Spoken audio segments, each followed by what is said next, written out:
Okay, welcome to Module 2. We are going to do this module on conservation policy. The first topic will be something I call Agri-environmental policy. It's not sort of a pure look at environmental policy, but really just how it interfaces with agriculture. So we'll do this short lecture and then some outside material I'm asking you to look at. After that, we'll turn to externalities, which is a topic, or really is sort of the economic model for looking at conservation and regulation and really any kind of environmental policy. And any of you with the natural resource class will have encountered that, and so we'll do the refresher part of that, and then we'll hit on a topic that you can look into a little bit, and then maybe provide some discussion as our final assignment for this week.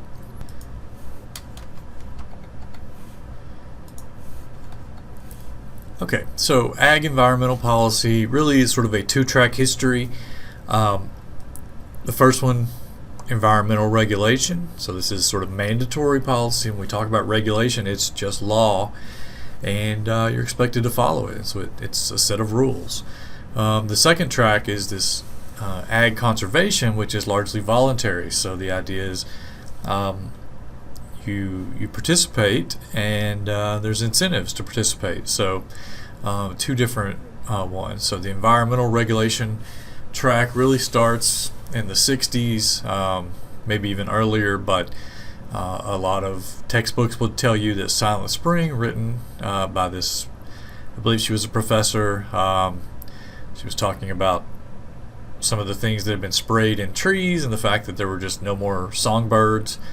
And she just sort of went into an investigation of that, and it really sort of sprung this environmental movement that, over the next 10-15 years created a lot of environmental policy. So and then of course a big part of this, the reason we have ag environmental policy as a separate topic, is agricultural businesses were mostly exempt from a lot of the early regulation that happened, partially as a favor, as sort of a recognition that the technology in agriculture is different, and the sort of basic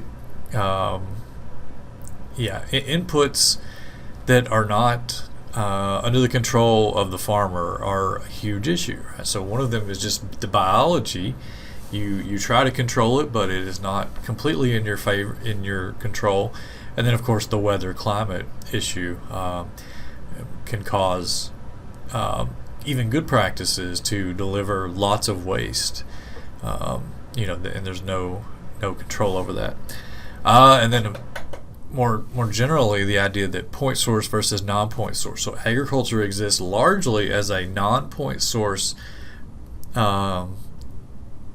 polluter, right? So to the extent that there's pollution on any farm, it is very difficult to identify and to measure the amount because it comes off not in the same time, at different points in time and at different points in space, and so it's very difficult to measure compared to a factory where all the excess heat and smoke and particulates are vented out a stack. So that is one of the reasons. Another reason that the environmental regulation has passed over agriculture, because of the sort of nature of any pollution. Okay, so the second part here, ag conservation, is really mostly started as a soil conservation measure, also attending to some water quality and water supply issues. The 1985 Farm Bill was the first conservation title, so we are 35 years now into this sort of experiment and working in this, and we'll see some of the track of that when we get to the second part of this lecture. A lot of the sort of more modern voluntary ag conservation policies have really worked in terms of trying to identify technical improvements that would improve productivity on farms, reducing waste, so not just productivity but efficiency. The idea using minimal input, targeting input, the idea that using better data and information collection allows to better input application. These kind of things have all had not just arising from the technical and productivity side of the industry, but also from the conservation side. Okay, let's quickly go through this stuff. It's a lot of just sort of facts. I'll try to give you some context as we go. But track 1 on federal regulation does arise from this externalities model, this idea that you and I and everyone pays mostly into markets when we make offers or to sell or buy something. It's really the private cost. We tally up the marginal benefit to us, or the marginal return, the marginal cost, but we could be imposing some other costs, right? So when speeding's a good example. You take on the cost or the risk of driving too fast, sort of as a personal cost, and without reflecting the fact that there could be a weak or bad driver that is not prepared to share the road with somebody who is a good driver that can drive fast. Now you can say you should have the right to drive fast, and the weak driver should not have any rights, or you could say that the weak driver has the right to use the road and have everyone drive at a speed that makes it safer for them. This is probably a bad example, but it's the one I think of the most. But the decision has been to, 1, put a limit on the speed that everyone can go, and then 2, impose fines that force you to account for that cost. If you want to drive fast, you don't get to just say, what is the cost to me of potentially getting in an accident. You also have to evaluate what the cost of an additional fine might be, right? So it's a complex calculation, but that's the way we've decided to deal with that one. That's an example that sits outside of environmental policy, but you can think of another one where this past century, not the one we're in currently, was sort of full of stories of companies that originally used public waterways to sort of dissipate whatever waste they had. They had access to the water, they used the water, and they really didn't internalize the fact that water, while being fine as a dumping ground for them, no matter how much they dumped in, may lose a lot of the value for other people that were trying to use it. And because other people were depending on that resource, and they had no way to exclude the company or the dumper, then it became sort of a regulatory problem or an externality problem. That is the sort of impetus for the Clean Water Act. So the EPA is the Environmental Protection Agency. It was created by Richard Nixon following sort of a flurry of legislative activity that had caused a bunch of agencies to wonder who was in charge of enforcing these things, the clean air, clean water regulations that started to come forward. And so he created a single agency to oversee those. Okay, so they have superseding authority in their regulatory frame, so that if commerce or some other, or agriculture makes some claim in terms of the regulatory piece, EPA will be the one that comes in. And so you do not have to worry that the same agency like USDA that is tasked with supporting agriculture and helping them, helping farmers in this country reach good income levels, is also the one that has to come in and say, so that they don't have an agency working against itself. So EPA sits outside of those. The Clean Water Act basically is the landmark piece of legislation. It created the National Pollution Discharge Elimination System. Basically, everywhere that you can go and measure a pipe or an outflow, whatever you can, now has to be measured and reported. And you look at the discharge of pollution at that source. So whatever items are regulated in the Clean Water Act, you have to report on those. And you have to meet your targets for water quality. So the overall water quality, whatever exists in your water table or your watershed, for how your any discharge makes its way into the system, has to be controlled. It's true for industrial facilities and governments, and for some agricultural facilities, livestock feedlots, where the point source can be measured. So certainly if you have a discharge point that can be measured. Non-point source pollution just means you can't go to a single spot and measure what is happening. The classic example is agricultural chemicals applied to the land, end up in the groundwater, and they are eventually, if they're in excess and not taken up by the biological life that they're there to target, they end up in the watershed. And so even as we've sort of non-point source regulation has expanded to look at, okay, where can we identify measurement? In a lot of places it's in the stormwater.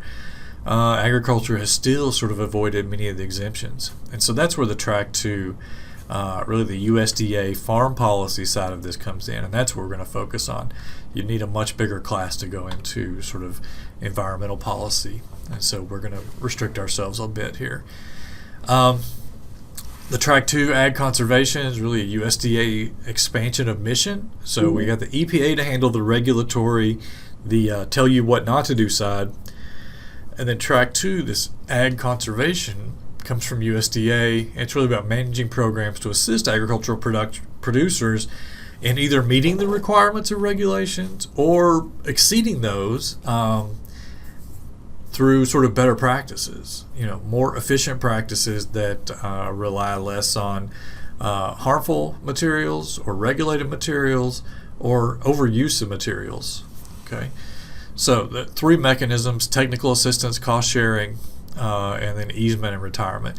There are 20-some distinct programs, and we're not going to worry too much about them. I will talk about 4 at the end because they all have sort of the same purpose, but you can see, I think, quite clearly what the differences in those are. If we're going to classify, this is from the CRS report, and that will be linked. That is linked in our module guide, so you can look at that if you want. So classes of conservation programs that USDA has: working lands programs. Those are programs where farm production is maintained. Okay, so you continue to work and have the same sort of profit incentive and production incentives on the farm. That's why they call them working lands. And so we're looking for technical and improvements, technical management adaptations that will have positive environmental or positive conservation effects.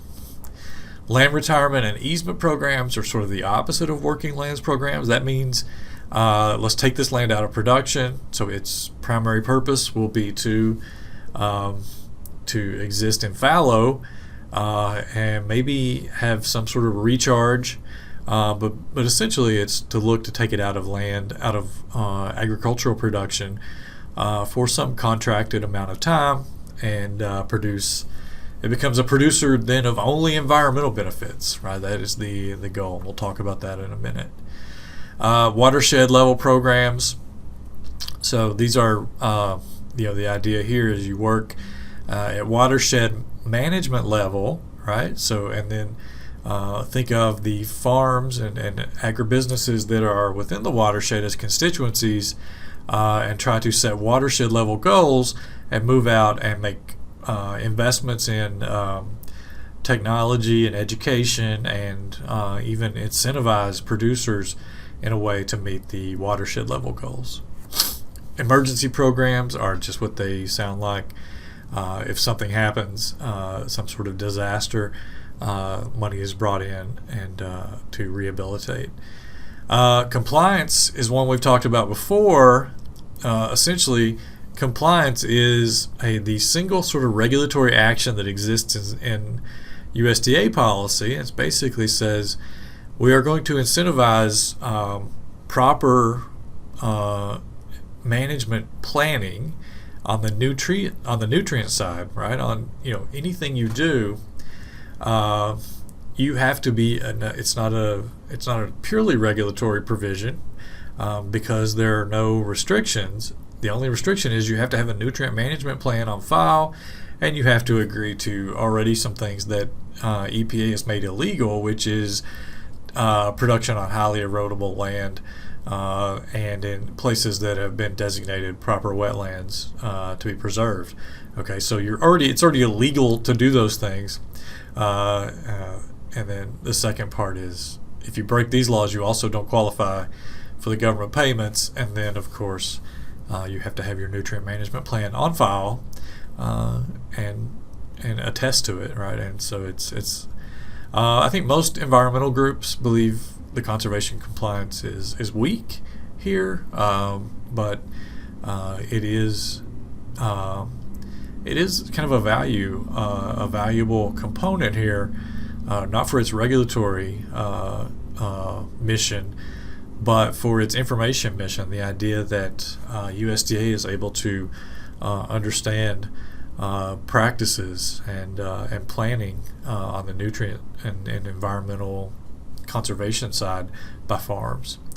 Technical assistance programs is just what it says. So basically, if there's new science and new techniques that are available as public information, those can be made. And then, of course, if industry comes up with a new solution, they are eligible to seek public assistance in getting that information out. And then other ones, right? So there's always an other category. So this has led to sort of an expanded focus of Track 2. If you go back to the 1985 Farm Bill, there's really just soil conservation through the CRP. We're going to pay people to take land out of production because we're worried about erosion. And that's literally what the 1985 Farm Bill was after. And if you had an erosion problem, you could enroll the land. And it was very popular because it turns out there was quite a bit of, this was the time of farm stress. So this is just on the heels or maybe even at the sort of end of the farm financial crisis.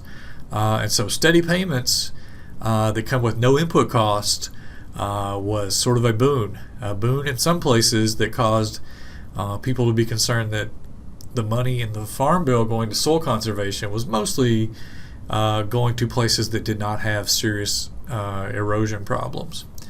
There were also some water use, water quality provisions, but they were minor.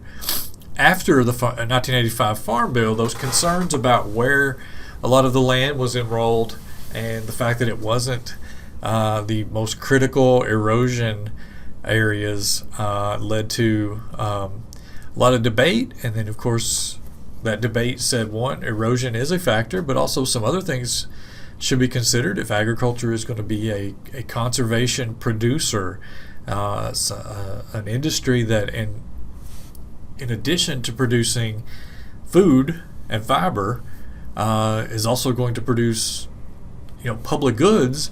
Then the Farm Bill needs to recognize that. And so that's where you see the expansion into wildlife habitat and access. So certainly that has been an appealing point for things like Ducks Unlimited and other hunting groups to get involved in the Farm Bill, maintaining wildlife corridors and habitat services. Air quality has been a sort of important but difficult one, as you can imagine. It's difficult for any industry to think about air quality. We don't have a lot of measurements up in the air. Wetlands protection and restoration. So, the same. Just if you know enough old farmers in places where there was wetlands, you know that in the 50s and 60s there was an expansion of agricultural production. A lot of wetlands were drained, and there was government assistance for draining wetlands to meet production targets. So you get to the 80s and 90s, and you could get government assistance to restore a wetland. And of course, any existing wetlands were mapped, marked, and protected. Energy efficiency, that one is in agriculture, but everywhere. Certainly, as you guys get older, you'll buy homes, and if you have a good good nose, or a good accountant, they'll help you figure out what the cheapest way to heat your home is, and they'll look at all the tax rebates the state and federal government offer and figure that out for you, or you'll do it yourself.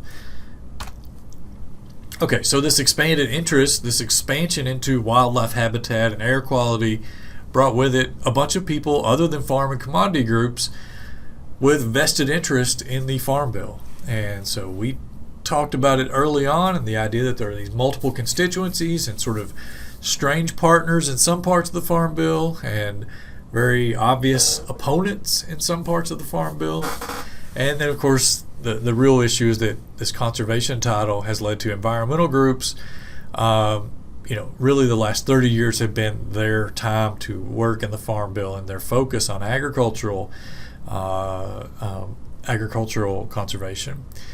The main one, the sort of biggest name, is Environmental Working Group. You read a paper that they sponsored in the previous module on crop insurance, and I guess they would rather than being like a think tank, they would nominate themselves to be a watchdog. They publish all the payments made to farm operators. They are very critical of federal spending to producers that expands production. That is their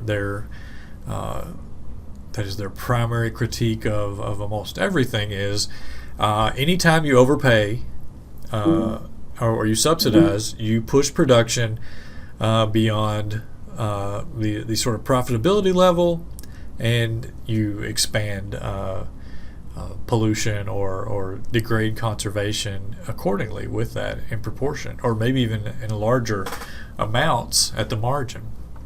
So that's been their sort of critical piece. Where have they been successful? I think they have had a sort of success in looking at eligibility for farm payments. They've certainly made it the case that that there were a lot of non-farm families receiving lots of farm payments, and those are incentive distorting.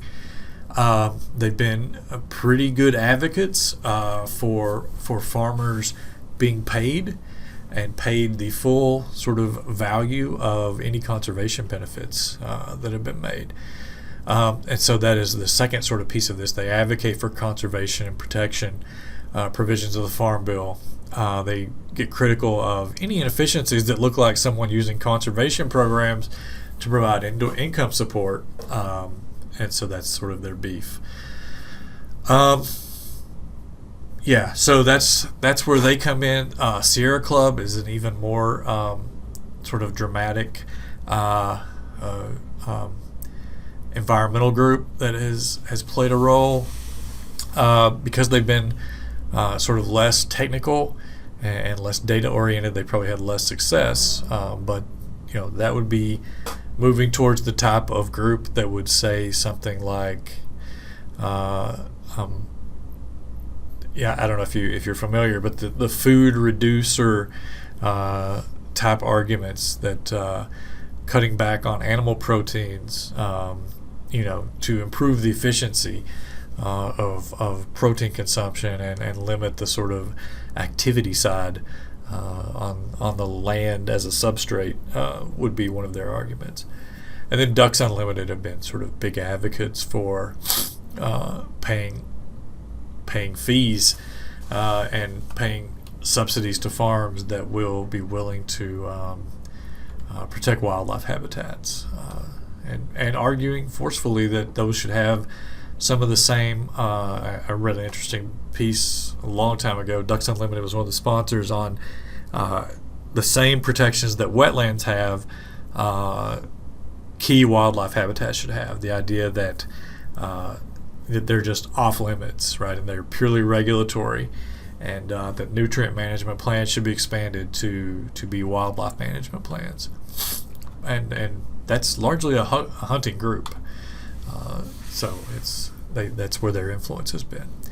Cross compliance I've already talked about. It started in 1985. The real sort of modern twist to it is that it expands into crop insurance premiums. So our topic last week was crop insurance. The subsidies show up as premiums, right? So you get a crop insurance rate reported to you, and that rate that you pay out of pocket is about 45 to 55% of the total amount paid. The rest of it comes from the government side. And so to qualify for that, you also have to meet those cross-compliance conditions. Conservation in the farm bill is down here in the green. And again, this is from the CRS report, so you can just see, track these things. So you see farm commodity programs falling as crop insurance sort of expanding, and then but you see the conservation programs growing here. Well, there's two things going on here. As one, when agricultural incomes start to decline, a couple things happen. One, incomes fall, and two, the marginal cost of putting land in retirement into a conservation easement for 10 years, that kind of contract becomes lower, right? And so there's also a production aspect to this, that ideally the most conservation, the lands that produce the best conservation are also probably the most marginal in terms of being profitable for crop production. And so you see these push-ups, and so what you really have are it's hard to tell if the conservation policy was growing in terms of spending, or it's just more farmers are taking advantage of a policy that already existed.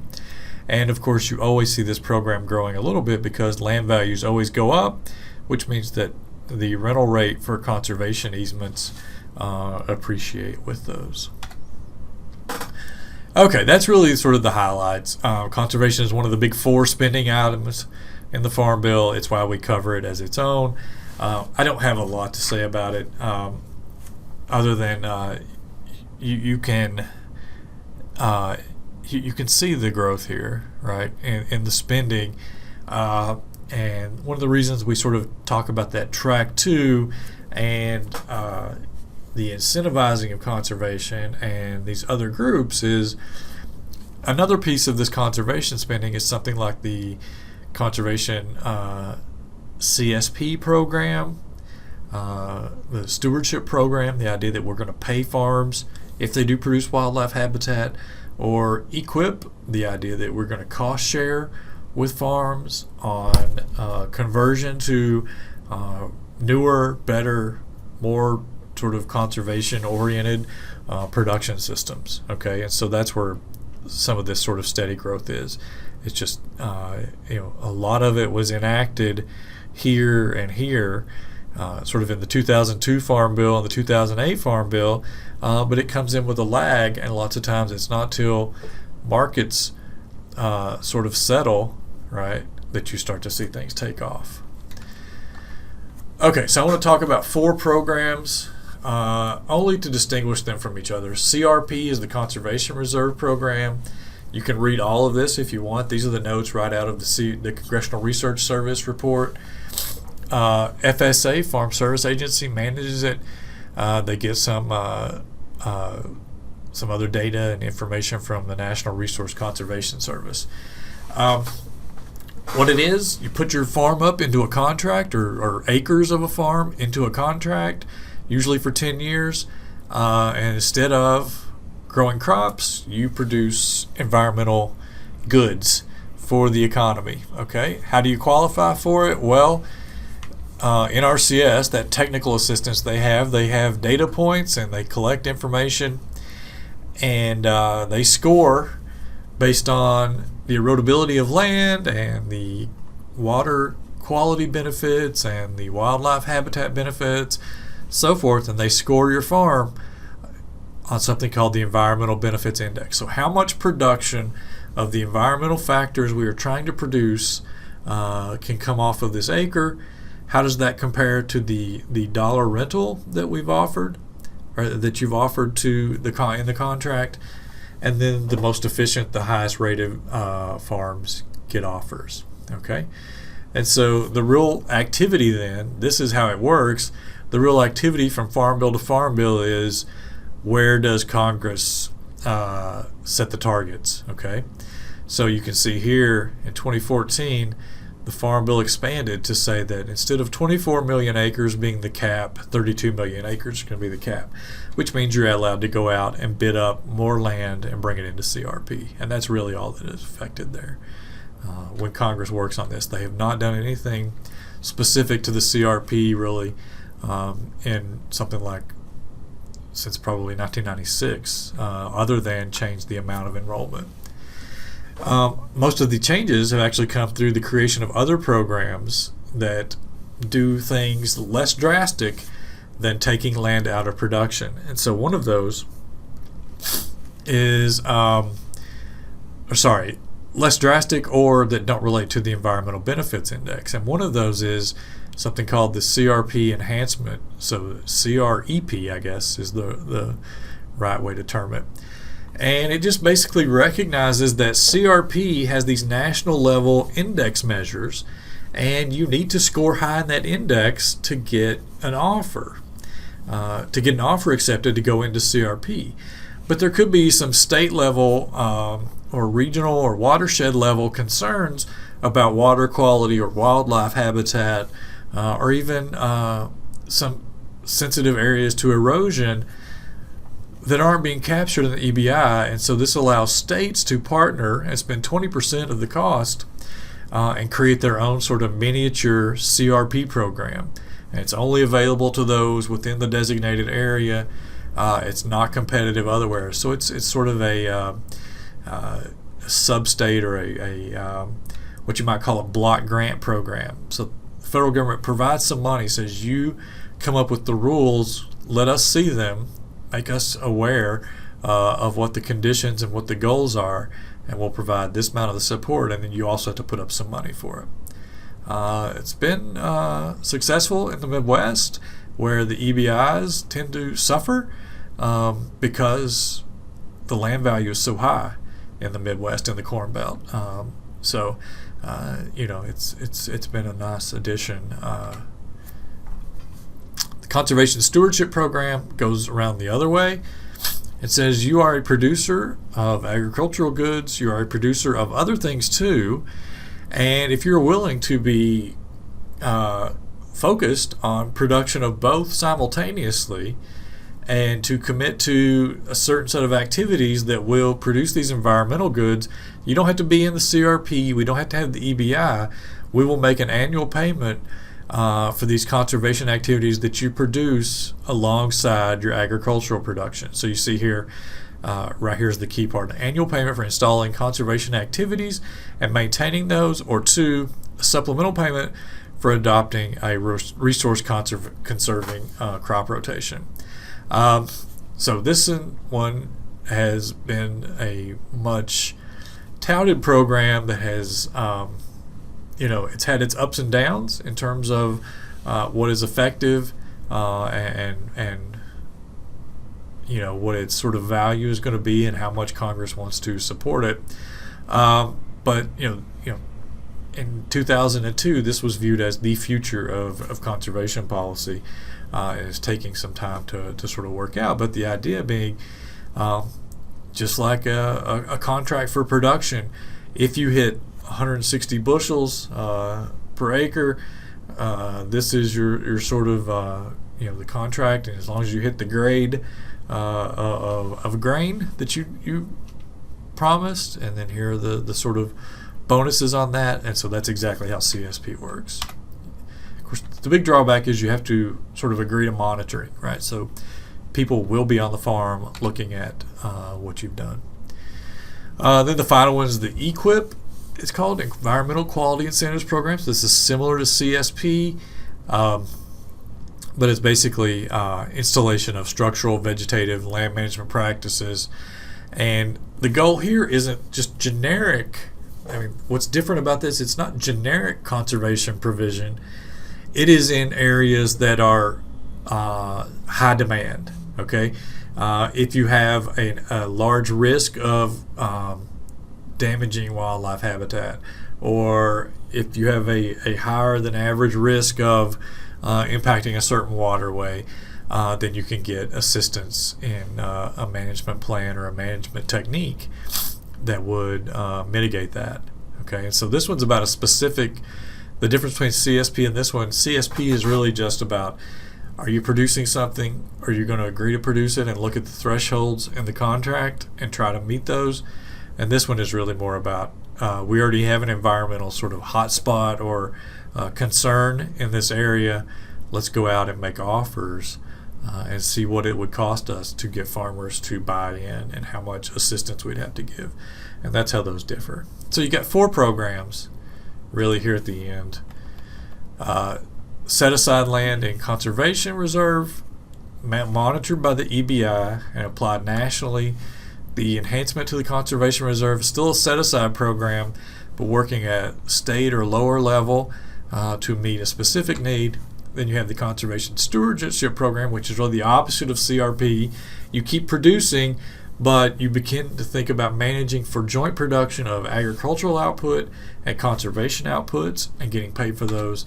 And then this one is similar, thinking about, if you think about the CREP being state level, well, this is targeted areas where there's a specific conservation need, and not just saying we need a supply of this, but the demand could be the thing that comes in and sets the price. Okay, that's a pretty long-winded talk, but we've covered all the basics here on what it exists in farm policy. From that, we'll move forward, and you'll see a little bit of debate about farm policy, and then that'll be it for this part, and then we'll move straight over into the second part of our module on externalities and modeling the economics of these.